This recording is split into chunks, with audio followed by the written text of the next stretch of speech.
Hero के super Splendor को आए हुए इंडियन मार्केट में लगभग में 17 साल होने को हैं। जी हाँ, 2005 में हीरो सुपर स्प्लेंडर सबसे पहले इंडियन मार्केट में आई थी और तब से लेकर आज 2022 तक ये लोगों के भरोसे पर टिकी हुई है। इतने लंबे समय तक लोगों का भरोसा जीत पाना एक बहुत बड़ा चैलेंज होता है, लेकिन वो चैलेंज हीरो मोटोकॉर्प एक्सेप्ट करता आया है और अपनी हीरो की सुपर स्प्लेंडर में वो हर एक चीज़ देता आया है जो लोगों की नीड होती है। समय समय पर इसमें चीज़ें बदलती गई हैं और आज 2022 में भी कई सारी इसमें चीज़ें नई आ चुकी हैं जो सिर्फ यूथ को नहीं बल्कि एल्डर एज के लोगों को भी पसंद आता है। यानी 2005 की जनरेशन से लेकर और आज की जनरेशन तक सभी के लिए ये बाइक डिज़ाइन की गई है। नमस्कार दोस्तों, मेरा नाम है शुभम और आज हम बात करने वाले हैं हीरो सुपर स्प्लेंडर न्यू अवतार के बारे में। भैया न्यू अवतार ये वर्ड मेरी तरफ से है, नाम तो इसका आज भी हीरो सुपर स्प्लेंडर है, लेकिन ये 2022 एडिशन है। अब इसमें क्या चीज़ें नई हैं, कैसी है चलने में, ये सारी चीज़ें होंगी तो इस वीडियो में मैं बताने वाला हूं, तो बने रहिए वीडियो के लास्ट तक। तो सबसे पहले हम बात कर लेते हैं भैया कि इसकी कीमत क्या है, क्योंकि सबसे ज़्यादा इंपॉर्टेंट तो यही हो जाता है भैया प्राइस कितने हैं। तो 74,200 रुपीज़ एक शोरूम प्राइस, ये स्टार्टिंग प्राइस है हीरो की सुपर स्प्लेंडर का। ये प्राइस मैं बता रहा हूँ दिल्ली का।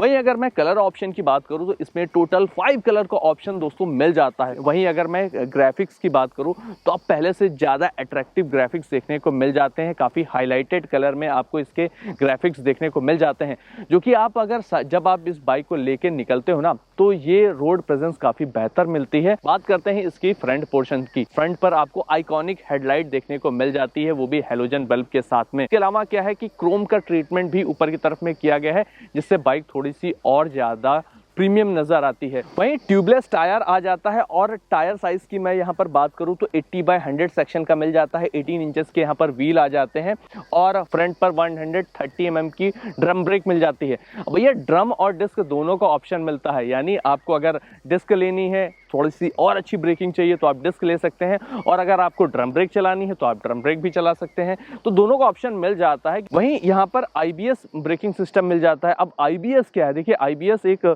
यहाँ पर कंपनी सेफ्टी के लिए यूज़ करते हैं, यानी फ्रंट और रियर ब्रेक दोनों एक साथ अप्लाई होती है। जैसे आप रियर ब्रेक लेते हो ना तो फ्रंट ब्रेक भी एक साथ अप्लाई हो जाती है, जिससे क्या है स्किड होने के चांसेस कम रहते हैं।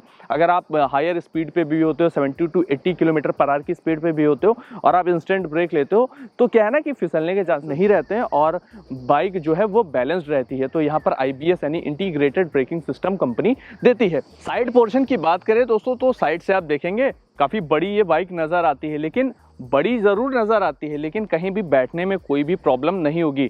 12 लीटर का फ्यूल टैंक यहाँ पर दिया गया है। टैंक के ऊपर सुपर स्प्लेंडर की बैजिंग देखने को मिल जाती है। सीट की बात करें, सीट पहले से और लंबी यहाँ पर देखने को मिल जाती है।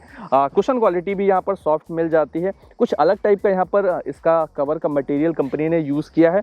ब्रॉड भी रखा है, मतलब लंबी तो मिल ही जाती है, साथ में चौड़ी भी सीट मिल जाती है। कुशन क्वालिटी भी ठीक मिल जाता है। ये यहाँ पर जो इसका गैब्रियल है वो मुझे काफ़ी अलग नज़र आया, क्योंकि जो यहाँ पर ये पूरा शेड है वो इसके ग्राफिक्स से मिलता हुआ नज़र आता है, जिससे क्या है ना कि बाइक और भी अट्रैक्टिव नज़र आती है। अब आप सोच रहे होंगे कि भैया ये बाइक तो बड़ी देखने में लगती है, बैठने में कंफर्टेबल होगी कि नहीं होगी, या जिनकी थोड़ी सी कम हाइट है उनके लिए ये कैसी रहेगी। मैं आपको यहाँ पर बताना चाहूँगा कि 799 mm की यहाँ पर ओवरऑल सीट हाइट मिल जाती है। तो जैसा मेरी हाइट 5'9", तो मैं बैठ के दिखाता हूँ आपको कि कैसी आती है। तो जैसे मेरी हाइट 5'9" है और अभी ये सेंटर स्टैंड पे बाइक लगी हुई है, तब भी मेरे दोनों पैर लग जा रहे हैं। यानी मुझसे कम हाइट वाला होगा तो उसके तो पैर आराम से लग ही जाएंगे। यहाँ पर अब लगा के दिखा भी देते हैं। तो देखिए मैंने क्या किया है, सेंटर स्टैंड से बाइक नीचे उतार दी है और अब मेरे दोनों पैर बहुत आसानी से लग जा रहे हैं। यानी जिनकी हाइट थोड़ी सी कम भी होगी ना वो भी आराम से बैठ पाएंगे। कुछ ऐसा यहाँ पर पोस्चर आता है, यानी आप सिटी में दौड़ाओ या फिर रूरल में दौड़ाओ, कहीं भी आप चलाओ, कहीं भी आपको थकान महसूस होने वाली नहीं है। बाकी हाँ, थकान से याद आया कि हम लास्ट में वीडियो के राइडिंग एक्सपीरियंस अपना शेयर करेंगे, कैसा क्या राइडिंग एक्सपीरियंस रहता है। तो यहाँ पर क्या है ना, पीछे आराम से एक लोग बैठ जाएंगे और बीच में अगर बच्चा वगैरह भी बैठाना चाहें तो बैठा सकते हैं। जैसे रूरल में होता है ना कि बच्चे बैठा लेते हैं, रूरल में क्या सिटी में भी लोग सामान वगैरह बीच में रख लेते हैं, तो आप रख सकते हो, मार्केट वगैरह कर सकते हो, झूला वगैरह रखना चाहो तो वो भी यहाँ पर रख सकते हो। वहीं अगर मैं ग्राउंड क्लियरेंस की बात करूँ तो 180 mm का ग्राउंड क्लियरेंस दिया गया है, जो कि क्या है ना कि अगर आप बड़े ब्रेकर से निकलते हो ना तो आपको बाइक धीमे करने की ज़रूरत नहीं है, क्योंकि ईजिली आप निकल सकते हो और बात जब धीमे करने की है तो आप सोचेंगे कि भाई अगर तेज़ी से हम निकलेंगे तो सस्पेंशन पे भी जोर पड़ेगा और पता नहीं कंफर्टेबल हो या ना हो। तो इसके फ्रंट और रियर दोनों ही सस्पेंशन काफ़ी कंफर्टेबल हो जाते हैं। वही रियर सस्पेंशन यहाँ पर एडजस्टेबल देखने को मिल जाता है, यानी आप अपनी राइड के हिसाब से एडजस्ट भी कर सकते हो। अब जब यहाँ तक हम आ ही गए हैं तो यहाँ पर इंजन की बात कर लेते हैं। 5 गियर ट्रांसमिशन के साथ में ये बाइक आ जाती है और 125 सीसी का यहाँ पर इंजन दिया गया है। और पावर की बात करें तो यहाँ पर 10.7 हॉर्स पावर का इंजन मिल जाता है और टॉर्क मिल जाता है 10.6 Nm का। एयर कूल्ड इंजन आ जाता है। फुली कवर्ड आपको यहाँ पर चेन कवर देखने को मिल जाता है। आज के टाइम पे स्मार्टफोन किसके पास नहीं है, और स्मार्टफोन है तो भैया सोशल मीडिया का ज़माना है, हर कोई देखो मोबाइल पे लगा रहता है। तो क्या है कि मोबाइल चार्जिंग के लिए भी एक फैसिलिटी होनी चाहिए, ऐसी लोगों की डिमांड रहती है। तो क्या है कि यहाँ पर इस सुपर स्प्लेंडर में एक और एडवांस फीचर दिया गया है, USB मोबाइल चार्जर भी यहाँ पर दिया गया है, जिससे क्या है कि आप ऑन बोर्ड यहाँ पर केबल लगाकर अपना मोबाइल चार्ज कर सकते हो। तो ये यहाँ पर फीचर दिया गया है। इसके साथ में क्या है कि यहाँ पर नए अवतार में अब आपको इसका इंस्ट्रूमेंट क्लस्टर देखने को मिल जाता है। ये यहाँ पर एनालॉग प्लस डिजिटल में दिया गया है, यानी सेमी डिजिटल देखने को मिल जाता है। इधर यहाँ पर क्लासिकल लुक में आपको देखने को मिल जाता है स्पीडोमीटर, साथ में यहाँ पर ऑडोमीटर आ रहा है, यहाँ पर टाइम आ रहा है। डिजिटली यहाँ पर आपको फ्यूल गेज देखने को मिल जाता है। साथ में यहाँ पर क्या है कि ट्रिप देखने को मिल जाता है। और क्या है कि रियल माइलेज का भी यहाँ पर फीचर दिया गया है, यानी कि कितना ये माइलेज दे रही है रियल में, वो चीज़ भी देखने को मिल जाती है। सर्विस रिमाइंडर भी यहाँ पर आ जाता है।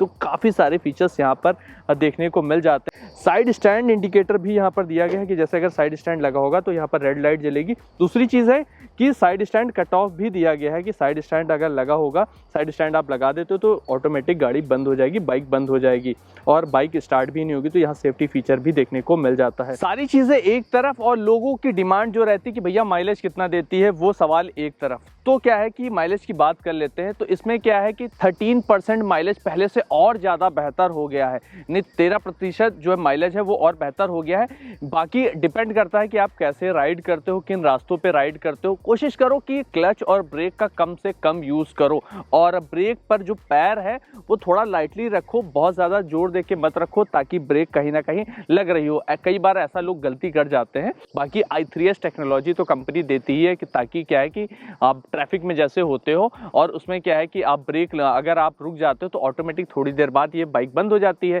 यानी कहीं ना कहीं आपके बाइक का फ्यूल ये टेक्नोलॉजी बचाती है।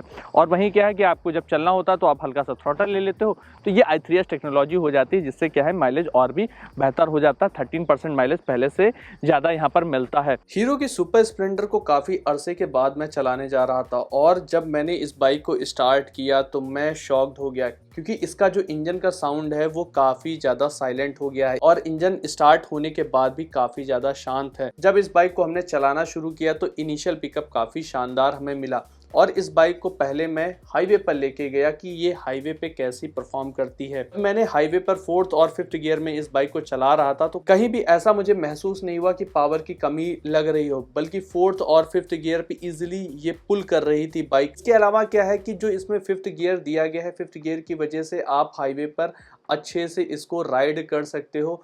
Bike easily 90 kilometre per hour की स्पीड तक जा रही थी। इसकी हैंडलिंग मुझे काफ़ी ज़्यादा पसंद आई।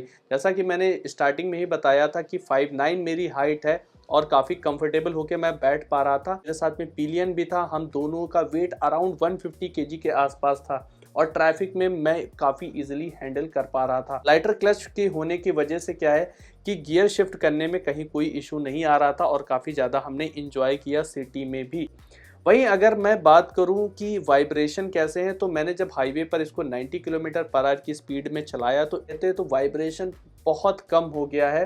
हायर स्पीड पे हल्का फुल्का तो वाइब्रेशन रहता है कि वो किसी भी बाइक का हो, लेकिन क्या है कि इसमें बहुत कम वाइब्रेशन देखने को मिलता है। अगर हम लॉन्ग राइड करते हैं तो क्या कंफर्टेबल ये हमारे लिए रहेगी। तो इसको मैंने वन टाइम में 30 किलोमीटर नॉन स्टॉप चलाया और नॉन स्टॉप चला के मैं जब रुका तो मुझे कहीं भी ऐसा महसूस नहीं हुआ कि मेरे अंदर थकान आ गई हो, क्योंकि इसका हैंडल जो है वो थोड़ा कि ऊपर की तरफ में है। तो मेरे हाइट का बंदा जो होगा उसके लिए तो आरामदायक रहेगा ही। और साथ में जैसे कि मैंने वीडियो की स्टार्टिंग में भी बताया था कि जिनकी हाइट थोड़ी सी कम है उनके लिए भी सीट कंफर्टेबल रहेगी और इजीली हैंडल रहेगा। वहीं अगर मैं इसके ब्रेक की बात करूं तो ब्रेक मुझे काफ़ी सही लगे, क्योंकि ब्रेक को मैंने कई बार इंस्टेंट भी यूज़ किया और क्विक रिस्पांस देखने को मिल रहा था। जैसा कि हमारी बाइक पे वेट अराउंड 150 kg था, तो सस्पेंशन भी काफ़ी अच्छे से काम कर रहे थे, क्योंकि थोड़ा सा मैंने रूरल में भी इस बाइक को चलाकर एक्सपीरियंस किया। दोस्तों एक फीचर इसमें और काफ़ी इंपॉर्टेंट मिल जाता है, खासतौर पर उनके लिए जो लोग ट्रैफिक में चलते हैं। इसमें ऑटो सेल टेक्नोलॉजी दी गई है, जिससे क्या है ना कि अगर आप ट्रैफिक में होते हो तो बार बार आपको गियर शिफ्ट करने की जरूरत नहीं पड़ती है, और ये बाइक लगभग 5 to 10 किलोमीटर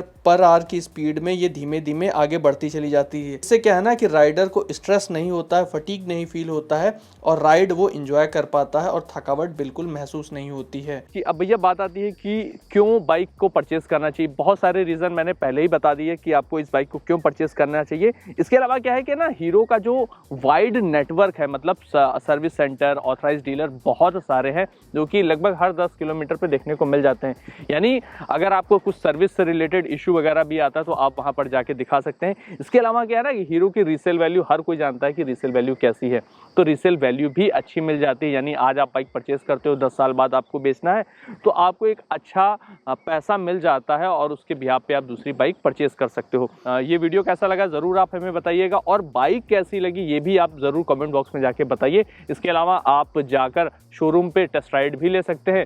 फिर आप हमें कमेंट बॉक्स में जाके बताइएगा कि भैया आपको बाइक रियल में कैसी लगी, क्योंकि अभी तक मैंने अपना एक्सपीरियंस शेयर किया है, आपको भी मौका मिलेगा एक्सपीरियंस शेयर करने का, ताकि मैं आपका कमेंट पिन कर सकूं। बाकी तब तक हमेशा हेलमेट पहनिए, अपना ध्यान रखिए। वीडियो देखने के लिए आपका बहुत बहुत धन्यवाद।